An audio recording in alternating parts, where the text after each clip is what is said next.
It's time for Two Guys and a Goalie with Dustin Nielsen, Matt Cassian, and the goalie, Joaquin Gage.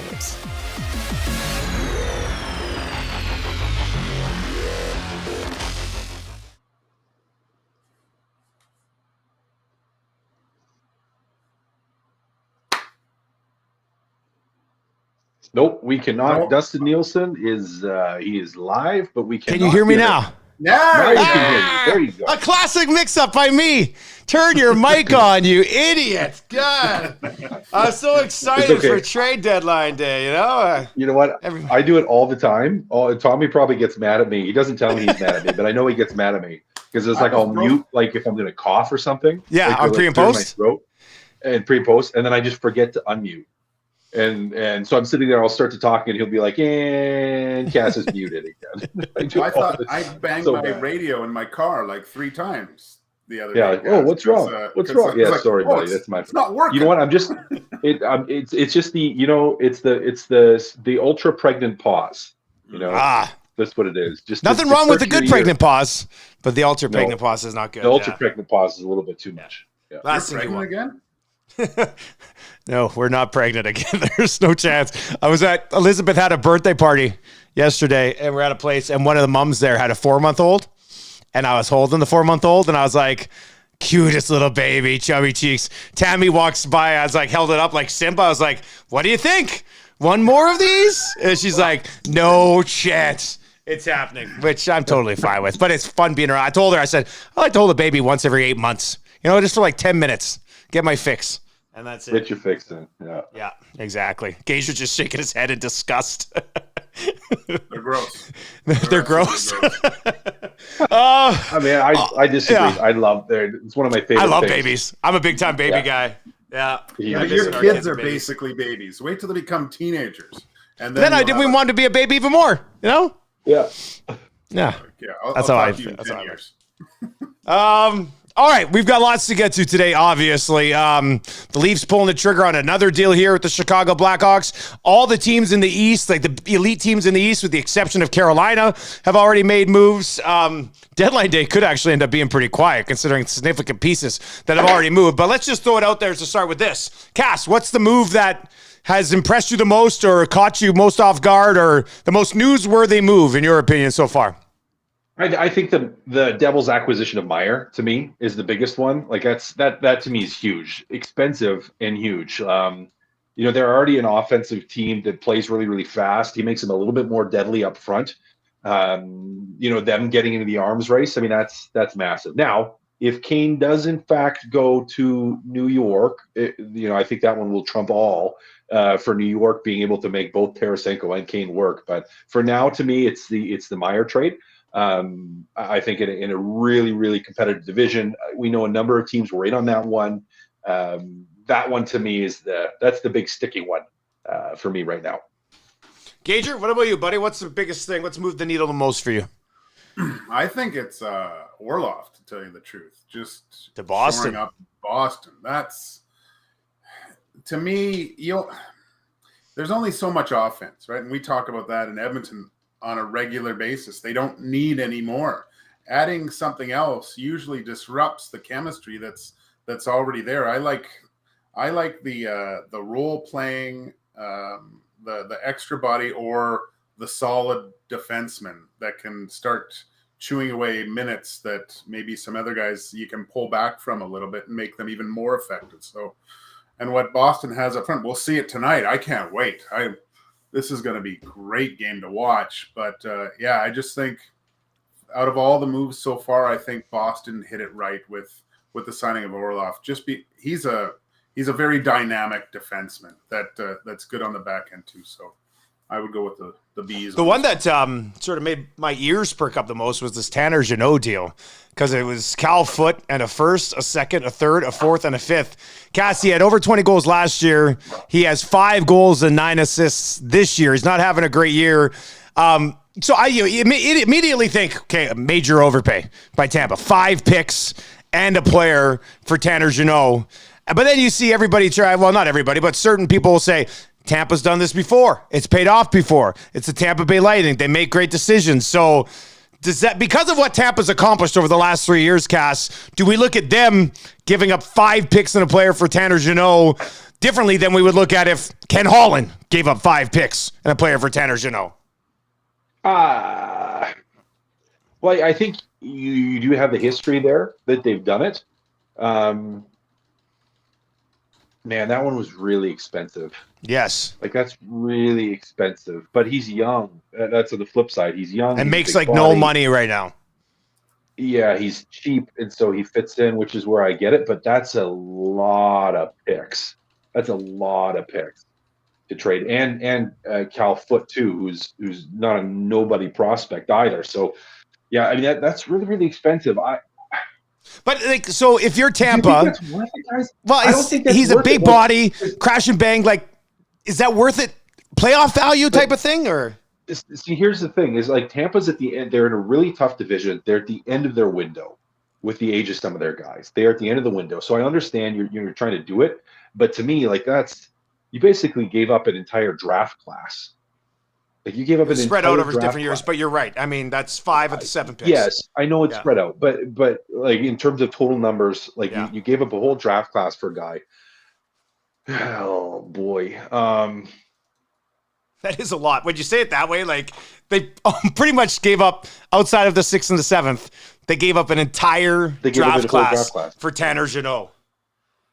Like, that's expensive. Now, again, you're getting a guy that's cheap in terms of money now, that you will retain the rights to later, because it's going to still be. I believe he's in. How many? Does he have 2 years left on his deal? How many years left does he have? He's got at can't least remember. 1 year, I do believe, or a qualifying offer. That'll be very. Just a sec, I'll double check on this because I looked on it earlier today. Where is he? He's an RFA at the end of this year, so you Okay. can qualify. So He you- makes $800K. You qualify him for barely anything to keep him around. So Yeah. under So control. you're gonna be able to retain him. You have control. So I get that. Cheap player. But on the flip side, guys, like, he had a good season. yeah, I get that.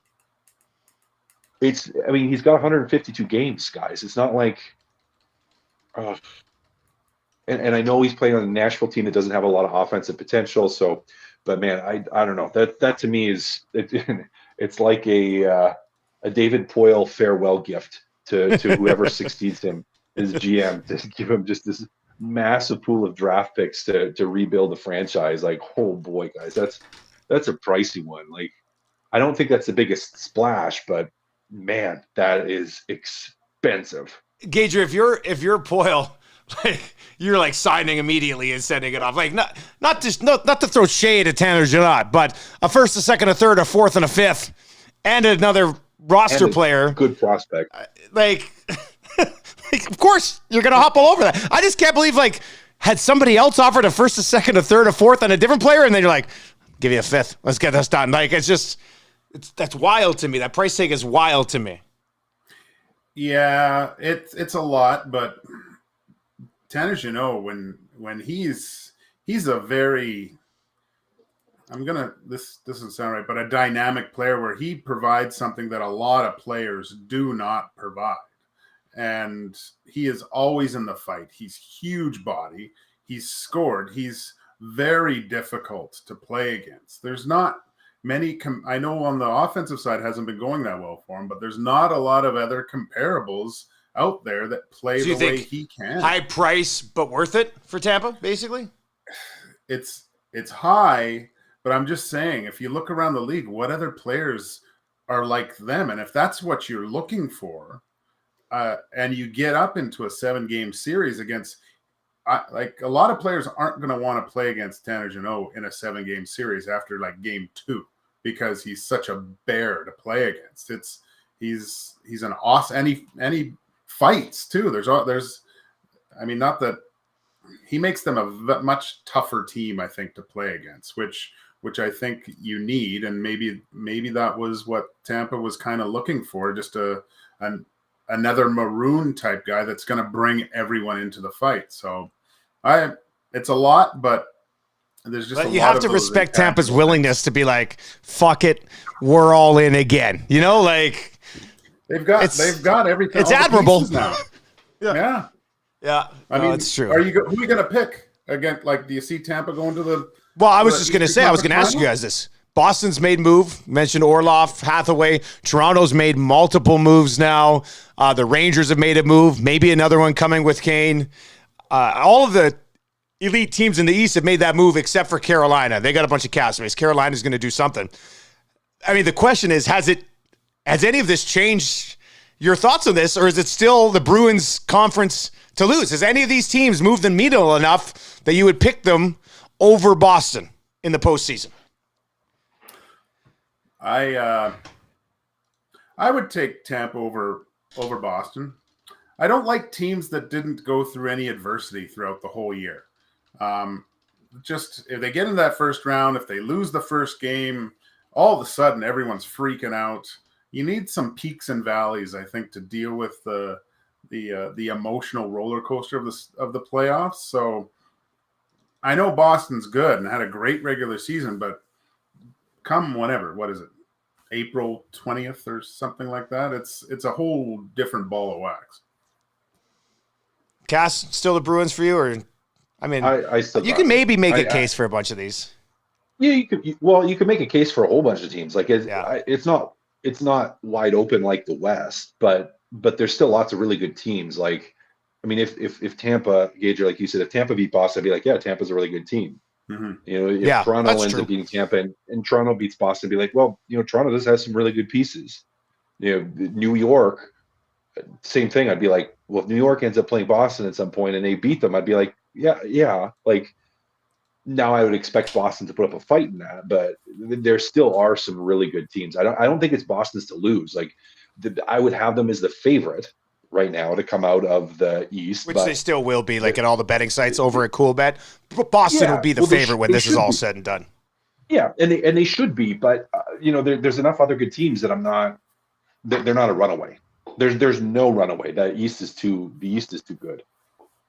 It's gonna be really fun. Yeah, the East is gonna be crazy to watch. Like the first round, I don't see any of those series. Devils, Rangers, Bruins, Tampa, Toronto, and then you get the Bruins and the Carolina Hurricanes hoping to, you know, make their way out too. It'll be first two rounds and they're all seven. The entire they're all East is seven. gonna be great. Yeah. Yeah, that'll be amazing. I can't. So now when you see like the Jeannot price and the Timo Meier price, and we'll see what happens with some of these defensemen who are still sort of lurking around.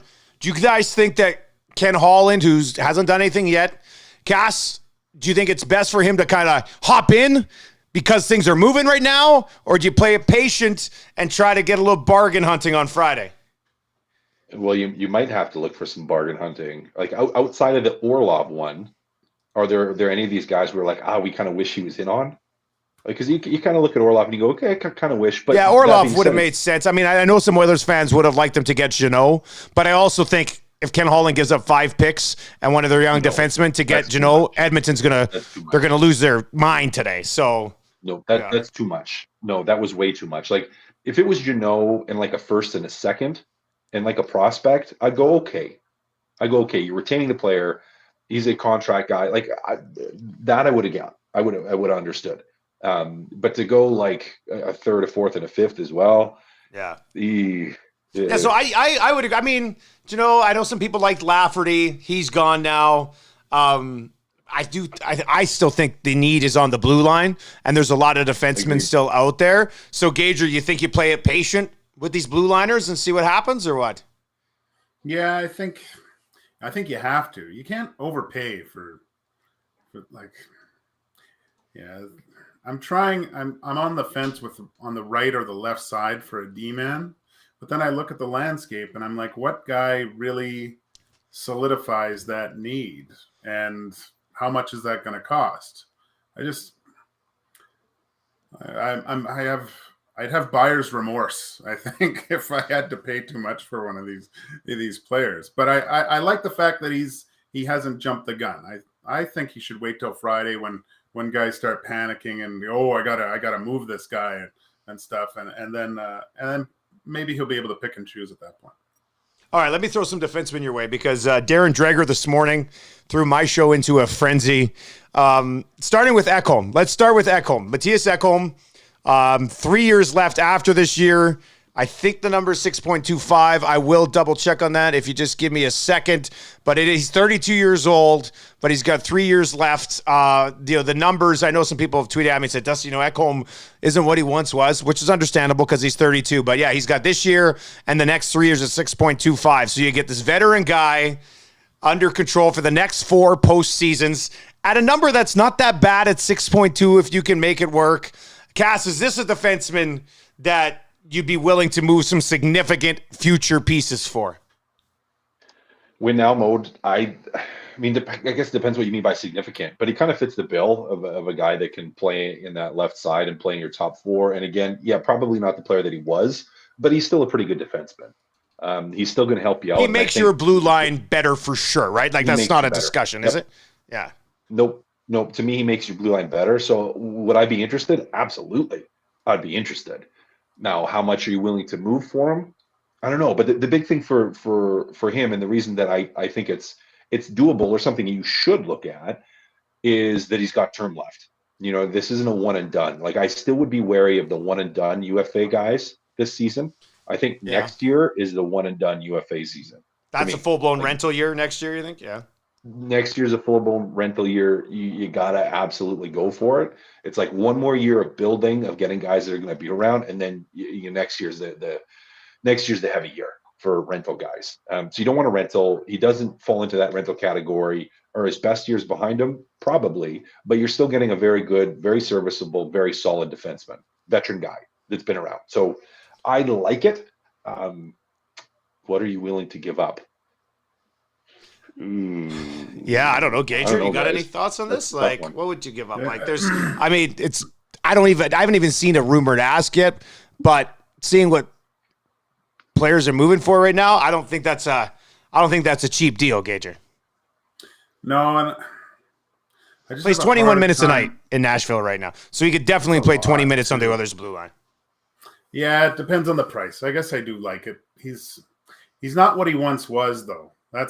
He used to be a really good defenseman. I liked Ekholm for a long time. Well, but he fit into that because they had PK and Roman Josi was Josi, and it was a stacked defense. So was he there as a young guy with Suter and Weber too?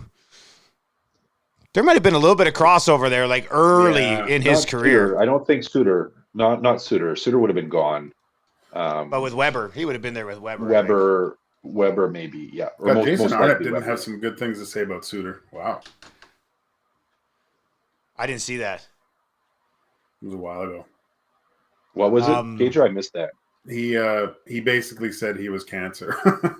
Who's that? Jason Arnott said that? Yeah. He was one of and I'm sure Cassie played with guys like this before, but the glass is half empty all the time. And he was complaining about ice time and power play time, and why is this guy playing? And Suter was never like that when I was in mini with him. I didn't get that at all. Really? Okay. But maybe that was because he was the guy there, right? Like he was playing 26 minutes a night. Yeah. So I thought at that time he was one of the more underrated guys in the league that didn't get talked about a bunch because he was in mini and he was American, right? So in Canada they didn't talk about it too much.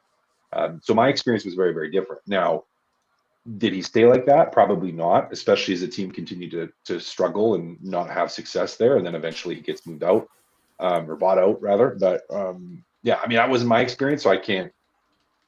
I never played with the guy, but I just thought it was interesting when you hear a player that played with him for a bit talk about him. Right? But he was younger at that time. There's the other defenseman too that I'm starting to get confused by here, because you see like multiple prospects, 4 or 5 picks moving for this guy and forwards. And Jacob Chychrun's sitting here in Arizona. They're not playing him right now to make sure he stays healthy. Maybe he's not getting picked up because he's a Band-Aid. Maybe that's what this is. But like, if the asking price has been 2 firsts and a prospect, you're seeing these types of picks get thrown around in other deals. Chychrun's, in his prime, makes just over $4 million for the rest of this year and 2 more. Because I'm almost feeling like, what's wrong with Chychrun? Like, why hasn't somebody pulled the trigger on Chychrun just yet? Because something's not adding up to me right now. Like, he's been there for 2 years and nobody's been willing to pay the price. And the Bolts just dropped 5 picks and a prospect or a young player on Tanner Jeannot. Like, why is somebody not willing? And maybe Ken Holland does it. Maybe he waits. Maybe he gets him for a first and a prospect and a third or something. I just don't understand why Chychrun is still out there, I guess. I'm confused by this. It's a fair question. Fair question. I don't have the answer to that, Dustin. Yeah. But I think a healthy question to ask, and what GMs are probably asking too, right? Like, we're not going to be the only ones that are wondering this. I don't know. I do not know. Like, I know he's injury prone. I get that, but the ask is probably way too high, right? Or else it would have been done by now. That's what I mean. But like, for these teams that are contenders, 2 late first rounders and a prospect for Chychrun. I mean, it's not unless it's like 2 late first rounders and your organization's top prospect for Chychrun. I mean, then maybe it's different, because a lot of the prospects we've seen move are not, the top end guys. But I don't know. Seems strange to me. I don't know why he hasn't moved yet. What would the price have to be for the Oilers before Friday to bring in Chychrun, and maybe you get the Coyotes to throw in Bukestad or something? Oof. I'd do a first, a second, and a solid prospect. Okay, like not Schaefer or Bourgault though. No. Not Schaefer, not with the first Bourgault? and the second. Really? You do a Gager, first and a second, and one of those guys? Yeah. Why not? I would. That makes sense to me. Late first, second in the future, because I got to take a look at their cap or their pick situation here. And then Bourgault. I mean, somebody on the live chat just said Yessie, Yamo, and a first. That's probably not going to get it done. Just so you know. That's like me taking my garbage out. That's not gonna happen. Oilers' current pick situation as follows. They do have seconds in each of the next 2 years. So if you're watching on the live stream right now, if the ask was, let's just say Xavier Bourgault, a first and a second, and Jesse Puljujarvi, and the Coyotes have to retain the difference between Puljujarvi and Chychrun, would you do it? Hit us up in the live chat right now.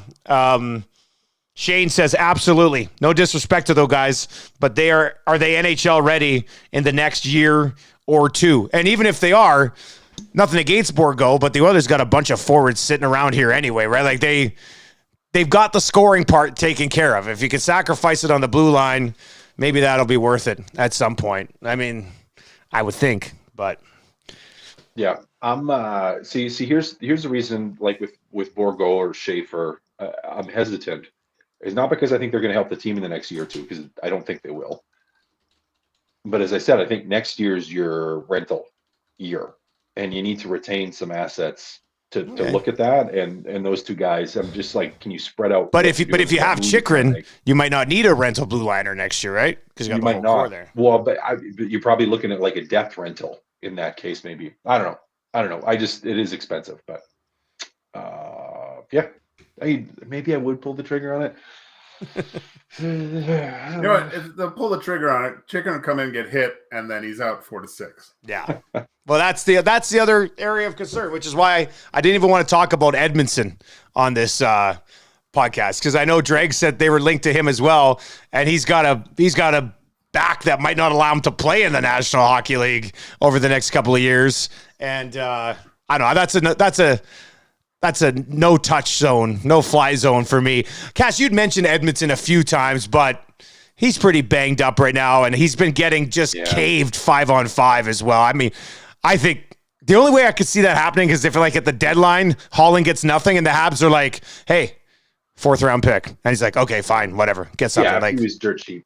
Yeah, if he was cheap. The injury thing has been a problem. I know I've been tooting his horn for a while, but, yeah, injuries have hurt in that. I think the price would have to be cheap. Isn't Duncan Keith still under contract? Well, we're even saying they're going to bring out Mike Smith in the for the playoffs. Classic scenario there. Actually, let me just quickly hit on this. Bouchard, would they be making a mistake trading him to upgrade their blue line. No, Cass? Nope. You'd be all right with that move? Yep, I have resolved this year, watching him, and I was pretty positive on him the past couple of years. Positive on his development. I don't see him having a killer instinct. I just don't see it. Could he make your power play good? Yep. Does he have a great shot? Yep. Are there good things he does? Yep. Is he an NHL defenseman? Yep. Is he a guy you can have in your top 4 to win a cup? I'm making all kinds of faces. I was going to say, I was looking at the website, so I flipped back and I just saw you like this. I was like, what's going I on? was making a lot of faces. Making Yeah. lots of faces. He's I Justin Schultz a little bit, right? Yeah. Schultz, I think, a was a little little bit quicker, but not. I think Better, Bouchard's yeah. better defensively than Schultz was, even. Mind Yeah, you, he is. Schultz was on a team where the structure was just garbage. So, Yeah, I mean, but the when Oilers' structure isn't when great now Schultz either, was but- in Pittsburgh, he was really good in those cup runs. Like, and that's the problem is we watched Bouchard in the playoffs last year where he played with an edge, and that would be my hesitance. The playoffs last year, he looked like he had some oomph in him, right? Yeah, and I think I was going, okay, well, it's gone from that's his potential to was that an anomaly? Is that just a guy playing above of what he's capable of for a bit, and it's too far and in between on a regular basis, which kind of is weird to me that he played so well last year, and there's been glimpses this year, but not enough on a consistent basis. I'm with Cass. He would definitely be part of my deal for someone for sure. I would have no hesitation of putting him in there. If you're watching on the live stream right now, make sure you subscribe to the podcast, Two Guys and a Goalie, on all your podcasting platforms. It's brought to you by Cool Ben. Gage, are you wearing a Harry Potter shirt? Is that a Harry Potter shirt? No, this is I finished Gryffindor. years ago a special level in Destiny, and I qualified for this shirt. Okay. Yeah. It's got my name on it. What? What's it say there? Vulcanized puck. That's your name on. Oh, you're a beauty. I love it. All right, so Oilers Bruins tonight. Gager, Jack Campbell against Toronto, I guess. Like, the Oilers have scored 18 goals in Jack Campbell's last 4 starts and have not won a game, which is a really bad look. Not just on him. I mean, the team in front of him hasn't played great either. But, Gager, what are you seeing from Campbell or not seeing from Campbell lately? And how does that impact the next couple of weeks between the pipes, in your opinion? I am going with Stuart Skinner until it looks like he's a little bit tired, and I'm throwing Jack Campbell in sparingly at that point. It's enough. I've given him the year, Dusty, and he put together a good string, but it looks like he's back to where he was like before Christmas, and Skinner looks more comfortable, and he's established himself over the season as the number 1 guy. I mean, I'd like to see him get on a roll before the playoffs here. Stuart Skinner, that's who I mean, and go from there. I think he gives you a better shot of winning. The team looks more composed around him. I'm done. I'm done with the flip-flopping. Skinner's my guy. When he needs a break, I'm throwing Campbell in. Cass, any disagreements there or what? Yeah, I'm not as down on Campbell's play as you are, Gager, recently. Like I don't think he's gone back to the level that he was before. Like when he was really struggling, I don't think he's quite there. And the reason I don't think he's quite there is I look at the way the goals are being scored, and there have been some not great ones. There's been some bad breakdowns too, though. Some really bad breakdowns too, where he hasn't got much help. Do I still like Skinner more? Yeah, probably. Do I want to start him against Boston? Yes. I would still like. I'm still definitely starting Campbell against Toronto. You kind of have to. Gonna give him that one. Flavor Skinner. Yeah, I might, but I'm not giving up on Campbell yet. Why are you stopping me right now? Why are you respectfully disagreeing? I'm not stopping you. Don't you dare stop, Gager. Respectfully. I've been stopped. You know what? This is the talk in the dressing room. Management told me everything that they're planning to do. And then I told them to change what they're doing. And then they said, okay, you know best. And then they're listening to everything I'm telling you. Can you name the episode Got Stuffed? I can if you want. Yeah, that'll get me a phone call for sure. That's not going to go over well. I don't need that phone call. Somebody asked on the live chat, playoffs started today. You're only allowed to dress Bouchard or Desharnais. Who are you starting? Desharnais. For sure. Probably they are, Nate. Yeah. That's it. Rattling other people in the chat too. They're like, Desharnais is a plug, and you're putting him over Bouchard. And I'm like, but he's a big plug who plugs a lot of holes in the defense, right? Like, well, your penalty kill. Yeah. That to me is the biggest part of it. It's your penalty kill. He makes your penalty kill significant difference on the penalty kill. Yeah, no, that's true. It's night and day. He went down to the and it sucked for 2 games. Yeah. Came back and it was back. Like it's a no-brainer. He's become an important piece, that's for sure. Cash, you're on pre and post tonight, 1260. Yep. All right. Engager, you've been banned from Rogers Place. Not allowed back in. I'm officially no longer accepted. The leather jacket has been put away, and I will be tweeting from home, live tweeting from home. You'll be prepping for tomorrow's episode of the Pit Stop Pals as we preview the Formula One season, right? Yeah, I've watched like 36 hours of testing. That is so disturbing. I love Formula One, but I love the fact that you've watched 36 hours of testing. That's unbelievable. It's great. It's just great. It's great. Have you watched Drive to Survive yet? Have you? Just started it. Good?